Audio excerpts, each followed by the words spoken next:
I received an email from a friend in Beijing earlier this week about how his days are consumed with finding non-perishable food in preparation for a possible lockdown.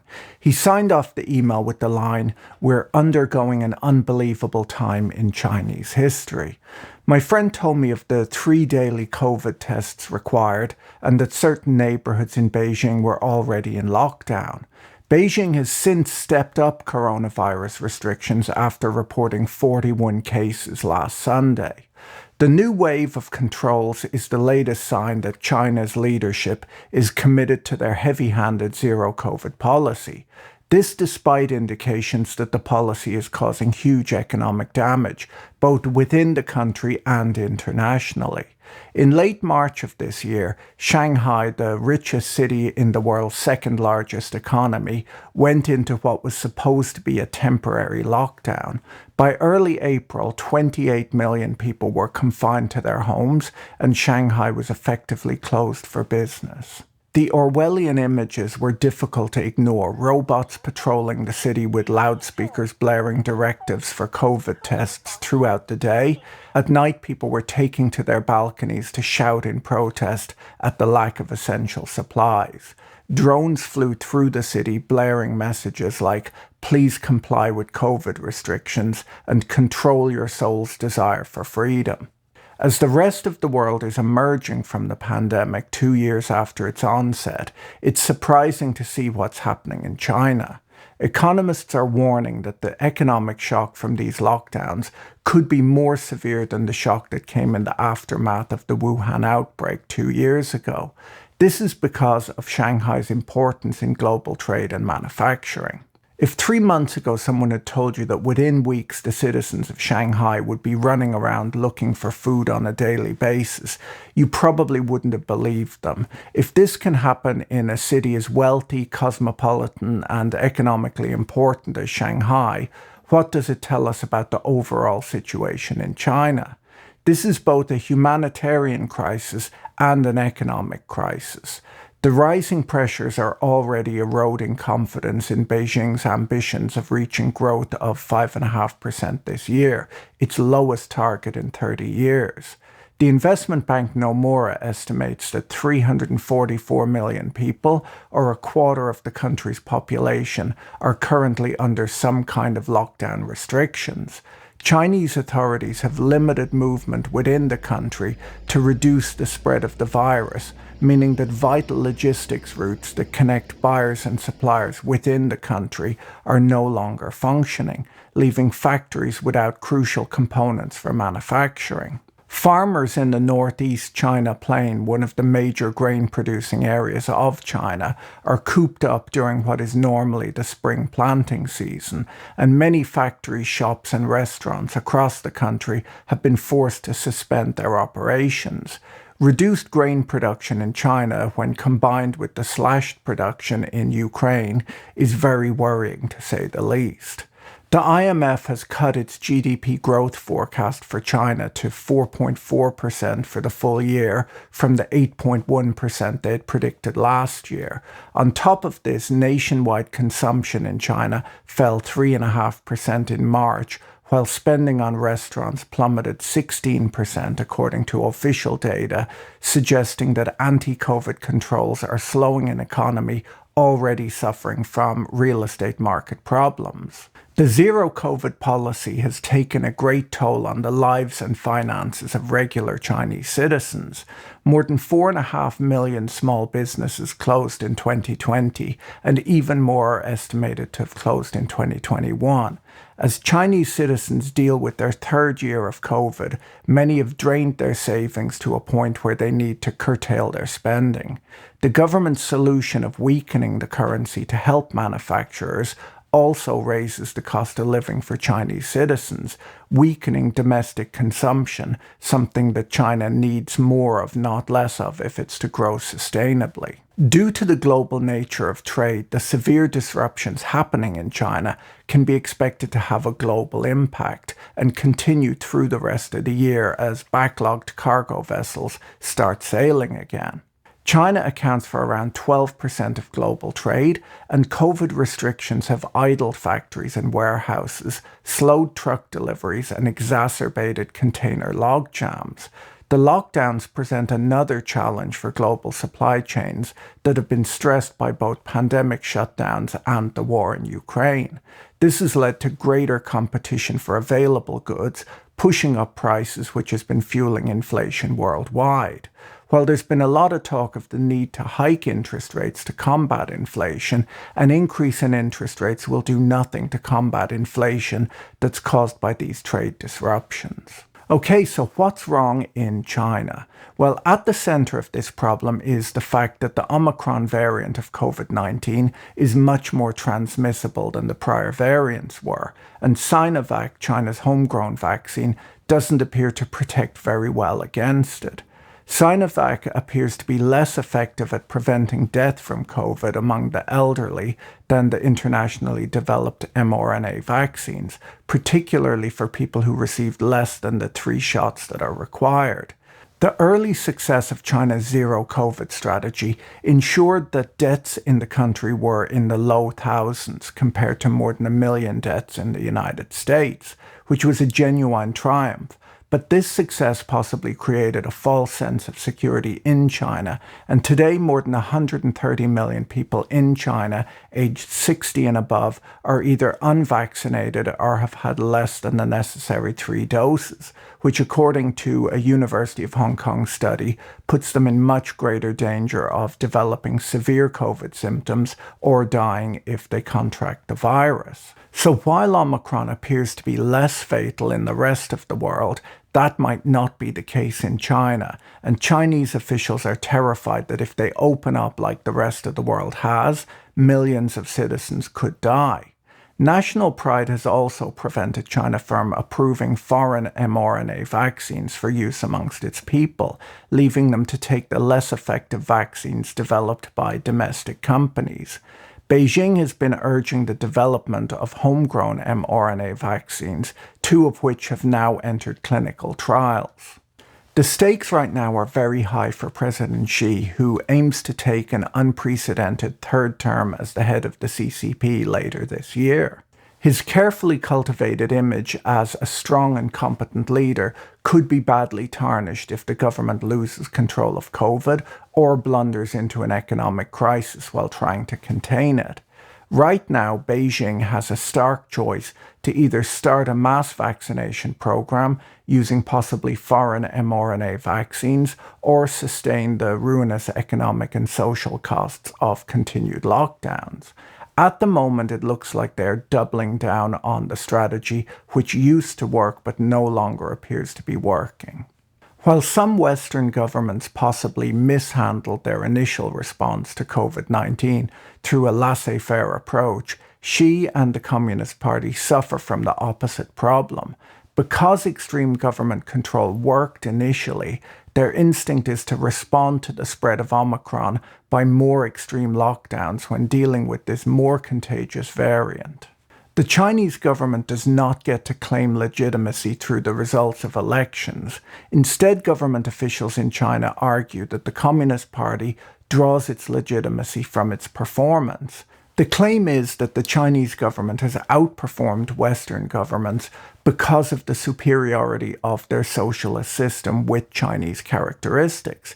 President Xi himself has made this argument at a ceremony in 2020, claiming that the success of China's zero COVID policy proves the superiority of the Chinese style of government. The extreme lockdowns that we're seeing reflects a government dogmatically committed to its zero COVID policy of preventing any community spread of the coronavirus, even as the contagiousness of the Omicron variant renders such a policy basically unworkable.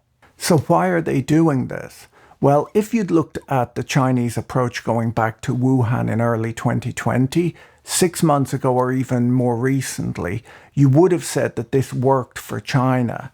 The country had the surveillance tools in place to keep track of people and to enforce contact tracing and lockdowns in ways that wouldn't be accepted by society in other parts of the world.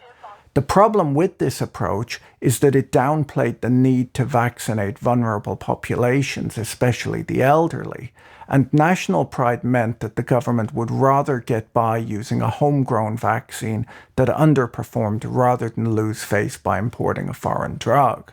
Once they were far enough down this track, it became difficult to switch direction and move to a living with COVID type of strategy that you see elsewhere in the world, because you have this vast vulnerable population who have not been vaccinated at all in many cases.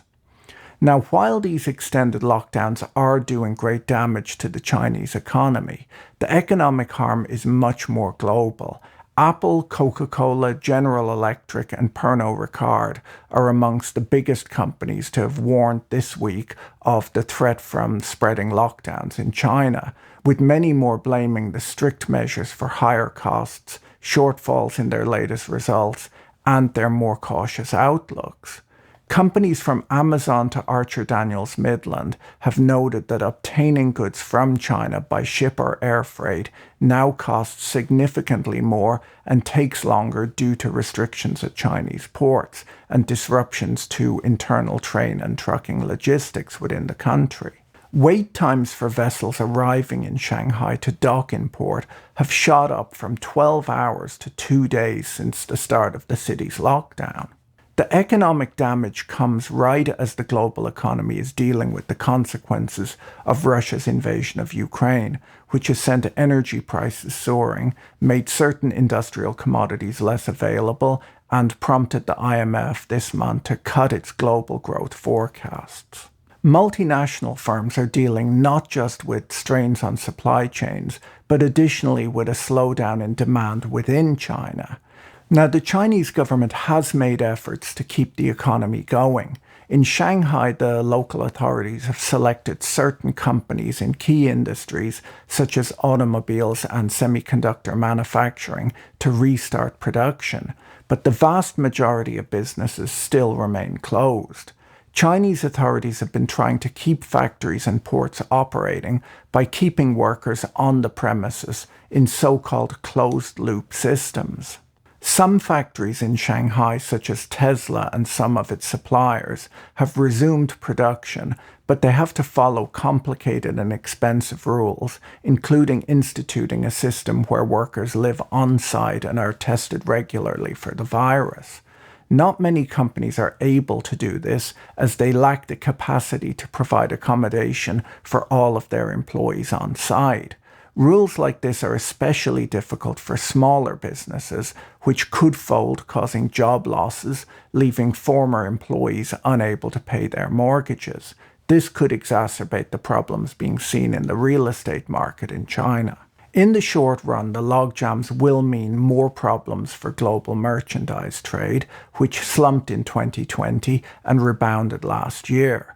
Longer term, we might see bigger changes in the global economy, which has grown more and more interconnected in recent decades due to increases in international trade. For some corporate executives, moving production closer to home is no longer a patriotic political slogan. It's become a business necessity given all the uncertainty. Key policymakers are coming around to the idea that a sea change in the developed world supply lines might be necessary. U.S. Treasury Secretary Janet Yellen calls her idea for more resilient trade linkages friendshoring, a not-so-subtle jab at China and Russia. Whether this shift can happen or not depends largely on whether the pandemic has convinced consumers to accept higher prices for products made closer to home. According to a report from the consulting firm Carney, 78% of CEOs are either considering reshoring or have already done so. The report argues that while globalization will never die, it may evolve to a different form.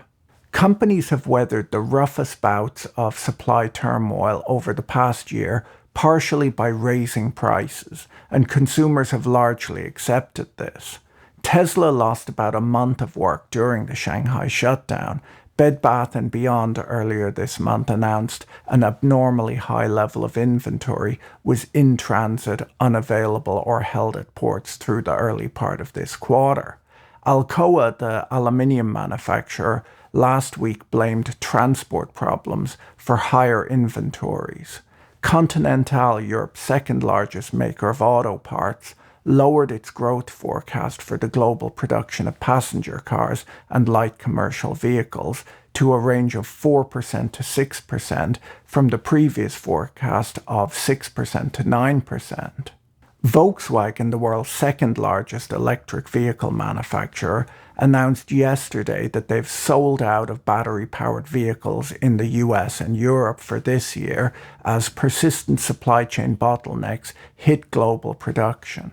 The head of the Shenzhen Cross-Border E-Commerce Association, an organization representing some 3,000 Chinese exporters, told the press last week that even though a lockdown in Shenzhen lasted only a week, many sellers are suffering about a 1-month delivery delay due to the logistics problems that the lockdown caused. Christine Lagarde, the president of the ECB, in a speech last week said that Europe's integration into global value chains was even deeper than the US's.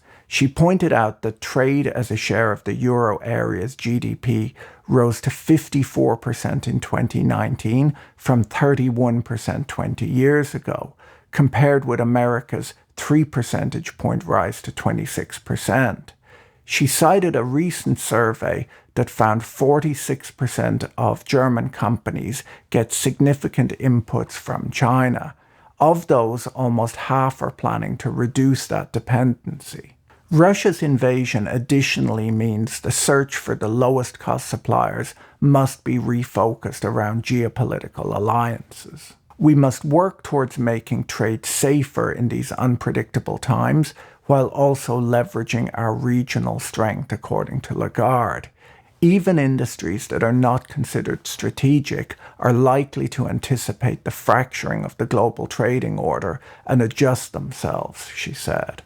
President Xi, speaking at a meeting of the Central Committee for Financial and Economic Affairs, called for efforts to boost infrastructure investment last week, implying that the Chinese government will continue to lean on their favorite stimulus tool rather than capitulating on zero COVID or the property sector crackdown.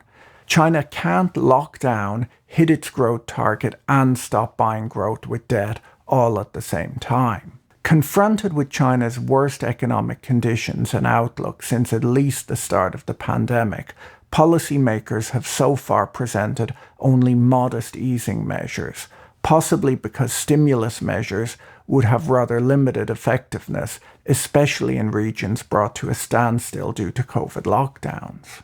It'll be interesting to see if they continue on in this direction or change strategy sometime soon. If you found this video interesting, you should watch this one next. Have a great day and talk to you again soon. Bye.